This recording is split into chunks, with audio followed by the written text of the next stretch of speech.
Hello दोस्तों, स्वागत है आपका रीडर निकिता चैनल पर। आज हम आपके लिए श्रीमद् भगवत गीता के 18 अध्याय की समरी लेकर आए हैं। तो चलिए शुरू करते हैं। एक अर्जुन विषाद योग युद्ध के मैदान में अर्जुन देखता है कि सामने कौरवों की सेना खड़ी है। उस सेना में उसके सगे संबंधी, मित्र, रिश्तेदार, गुरु आदि हैं, जिनसे उसे युद्ध करना था। मैं इनकी हत्या कैसे कर सकता हूँ, यह सोचकर अर्जुन शोक और ग्लानि से भर उठता है। वह अपना धनुष नीचे रख देता है और अपने सारथी भगवान श्री कृष्ण से पूछता है, मैं अपने लोगों से कैसे युद्ध कर सकता हूँ। यह कहकर वह असहाय मुद्रा में रथ की गद्दी पर बैठ जाता है। दो सांख्य योग श्री कृष्ण अर्जुन से कहते हैं कि क्यों व्यर्थ चिंता करते हो। आत्मा तो अजर अमर है, वह कभी नहीं मरती, सिर्फ यह शरीर मरता है। यह संसार और इसके लोग तुम्हारे बनाए हुए नहीं है। इनके मोह में क्यों बंध रहे हो, इनके खो जाने का क्यों शोक कर रहे हो। ये सब तो पहले ही मर चुके हैं और कई बार पैदा भी हो चुके हैं। तुम्हें सिर्फ धर्म की रक्षा के लिए यह युद्ध करना है, यही एक क्षत्रिय का कर्म है। यह सुनकर अर्जुन श्री कृष्ण से कहता है कि अभी भी उसके मन में बहुत से संशय हैं और उसे सब कुछ विस्तार से बताएं। 3 कर्मयोग श्री कृष्ण कहते हैं कि हे अर्जुन, हर किसी को इस संसार में अपना कर्म करना चाहिए, लेकिन फल की इच्छा नहीं करनी चाहिए। किसी भी चीज में आसक्त हुए बिना कर्म करना चाहिए और वह कर्म धर्म के अनुसार किया जाना चाहिए। सारे कर्मों को ईश्वर को समर्पित किया जाना चाहिए। यदि तुम युद्ध नहीं भी करते हो तो वह भी एक कर्म ही होगा, लेकिन इससे धरती पर बुरे लोगों की संख्या बढ़ जाएगी, जिसकी वजह से पाप फैल जाएगा। इसलिए तुम मोह त्याग कर युद्ध करो, यही तुम्हारा कर्म है। 4 ज्ञान कर्म संन्यास योग। इस अध्याय में भगवान श्री कृष्ण ने गीता का पौराणिक इतिहास बताया है। सबसे पहले उन्होंने गीता का ज्ञान सूर्य भगवान विवासवन को दिया था। उसके बाद उन्होंने अपने शिष्यों को दिया और यह आगे चलता गया।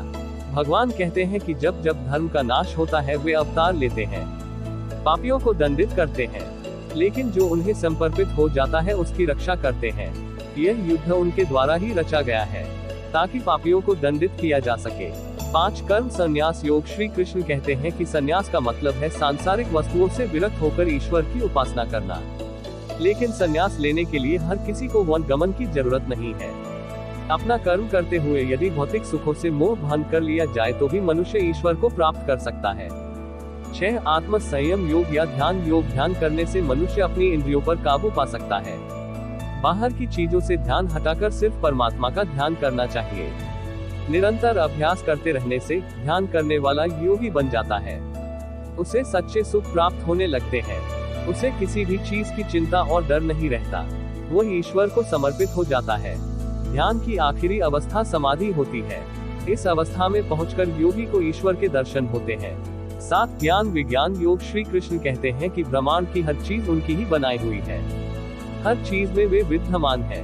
सूर्य, धरती, ग्रह, नक्षत्र, तारामंडल, ज्ञान विज्ञान, इंद्रियां, सुख, दैक, पाप, पुण्य आदि सब उनके बनाए हुए हैं। जो मनुष्य इस बात को ज्ञान के द्वारा समझ जाते हैं वे ईश्वर को समर्पित हो जाते हैं, जबकि जो संदेह करते हैं वे संसार की भौतिक वस्तुओं को समर्पित हो जाते हैं और यही उनके दुखों का कारण बना रहता है।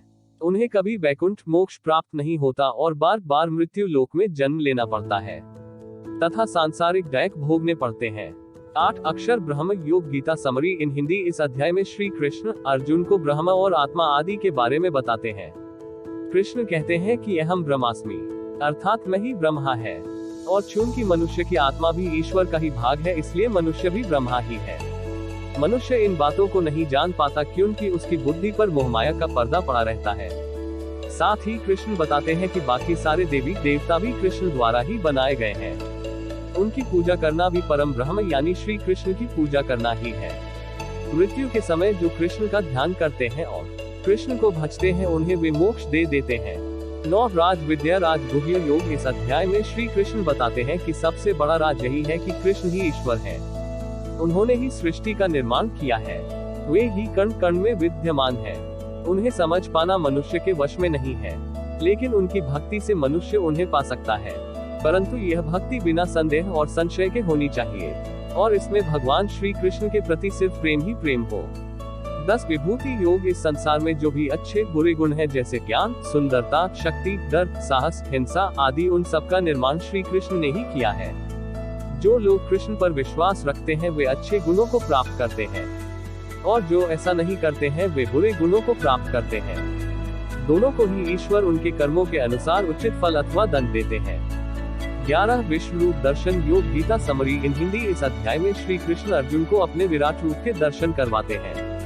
अर्जुन देखता है कि उनका स्वरूप तीनों लोकों में फैला हुआ है। समस्त ब्रह्मांड में उनकी ही छवि है। उनके 4 हाथ हैं और असंख्य सिर हैं। कुछ सिर बेहद डरावने हैं और कुछ बेहद सौम्य। कुछ मुखों से आग, जल आदि निकल रहे हैं। उनके एक तरफ से जीव जंतु जन्म लेकर पृथ्वी की तरफ आ रहे हैं और दूसरी तरफ वे मौत के गाल में समा रहे हैं। जन्म और मृत्यु सब श्री कृष्ण के द्वारा ही है। यह सब देखकर अर्जुन विस्मित हो जाता है और श्रद्धा पूर्वक प्रभु के चरणों में नमन करता है।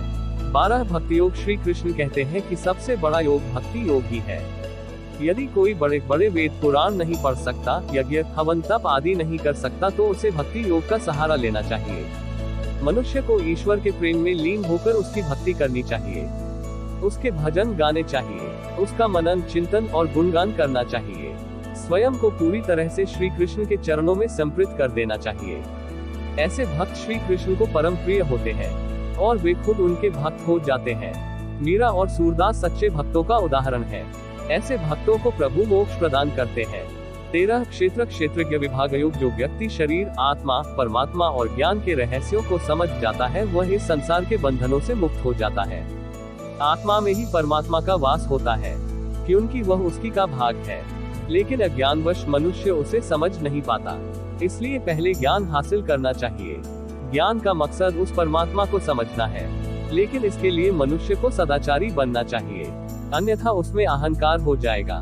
फिर वह इस रहस्य को समझा नहीं पाएगा और परमात्मा को अपने भीतर खोज भी नहीं पाएगा। 14 गुण त्रय विभाग योग। इस अध्याय में श्री कृष्ण ने 3 गुणों के बारे में बताया है। ये 3 गुण हैं सात्विक, तामसिक और राजस्विक। सात्विक लोग शाकाहारी भोजन करते हैं, सादे वस्त्र धारण करते हैं, बातों से मृदुल होते हैं, व ईश्वर की भक्ति करते हैं। मृत्यु के बाद ये मोक्ष प्राप्त करते हैं। तामसिक प्रवृत्ति वाले लोग मांसाहारी भोजन करते हैं, गंदे वस्त्र पहनते हैं, हिंसक होते हैं व कभी भी ईश्वर की स्तुति नहीं करते। मृत्यु के बाद ये नरक भोगते हैं। राजस्विक लोग भोग विलास में रुचि लेते हैं, इनमें दोनों के गुण होते हैं। मृत्यु के बाद इन्हें कर्मानुसार स्वर्ग व नरक दोनों मिल सकते हैं। 15 पुरुषोत्तम योग। Shri Gita summary in Hindi. वेदों के सारे ज्ञान का यही निचोड़ है कि मनुष्य को मोह माया का त्याग कर खुद को ईश्वर के चरणों में समर्पित कर देना चाहिए। यही सबसे बड़ा योग है। मोह माया के कारण मनुष्य ईश्वर को प्राप्त नहीं कर पाता है, क्योंकि उसका मन धन व अन्य भौतिक चीजों से प्रेम करने लगता है। इससे वह ईश्वर प्राप्ति के मार्ग से दूर हो जाता है। उत्तम पुरुष वही है जो मोह का त्याग करके खुद को ईश्वर की भक्ति में समर्पित कर दे। 16 दैवासुर संपद भाग योग। मनुष्यों में 2 तरह की प्रवृत्ति पाई जाती है, देव व दानव। देव वृत्ति वालों में बहुत से अच्छे गुण होते हैं, जैसे सेवा भाव, संयम, सच्चाई, ईमानदारी, स्वच्छता, शांति आदि। ये मोक्ष के पात्र होते हैं। इसके विपरीत दानव वृत्ति वाले लोगों में बुरे गुण होते हैं, जैसे घमंड, ईर्ष्या, क्रोध, काम वासना, हिंसा आदि। ये नरक के पात्र होते हैं। 17 श्रद्धात्रय विभाग योग। अर्जुन ने पूछा, जो लोग वेद पुराणों से अलग अपनी मर्जी से भक्ति करना चाहते हैं उन्हें क्या करना चाहिए? श्री कृष्ण कहते हैं, उन्हें ओम तत्सत का पालन करना चाहिए। ओम का मतलब है ईश्वर, तत् का मतलब है मोह माया से दूर रहना, सत का मतलब है सच्चाई। अर्थात मनुष्य को मोह माया से दूर होकर सच्चे मार्ग पर चलते हुए ईश्वर की भक्ति करते रहना चाहिए। ऐसे मनुष्य को ईश्वर अपनी शरण में ले लेते हैं और मोक्ष प्रदान करते हैं। 18 मोक्ष संन्यास योग। Gita summary in Hindi. इस अध्याय में भगवान कृष्ण अर्जुन को मोक्ष प्राप्ति के मार्ग के बारे में बताते हैं। वे कहते हैं कि मोक्ष प्राप्ति के लिए सब चीजों का मोह त्याग कर मनुष्य को पूरी तरह से ईश्वर को समर्पित हो जाना चाहिए। अपने जीवन के हर कर्म को कृष्ण को ही समर्पित कर देना चाहिए। उनसे अथाह प्रेम करना चाहिए, उन पर पूरी श्रद्धा रखनी चाहिए, उन्हें भजते रहना चाहिए और सन्यासी की भांति किसी भी चीज से मोह नहीं करना चाहिए। इस प्रकार जीवन बिताने के बाद मनुष्य मोक्ष को प्राप्त कर सकता है। अंत में कृष्ण अर्जुन से कहते हैं कि अगर वह अभी युद्ध नहीं करना चाहता है तो वहां से जा सकता है, लेकिन विधि का विधान हमेशा होकर रहता है। कोई न कोई उसके बदले युद्ध कर ही लेगा। लेकिन अब तक अर्जुन का सारा संशय खत्म हो चुका था। वह भगवान श्री कृष्ण को प्रणाम करता है और धर्म युद्ध के लिए तैयार हो जाता है। तो दोस्तों, अगर आपको हमारी ये मेहनत अच्छी लगी हो तो नीचे कमेंट में एस लिखकर बताएं। वीडियो अच्छी लगी तो वीडियो को लाइक कर दे और चैनल को सब्सक्राइब कर दे। Thank you.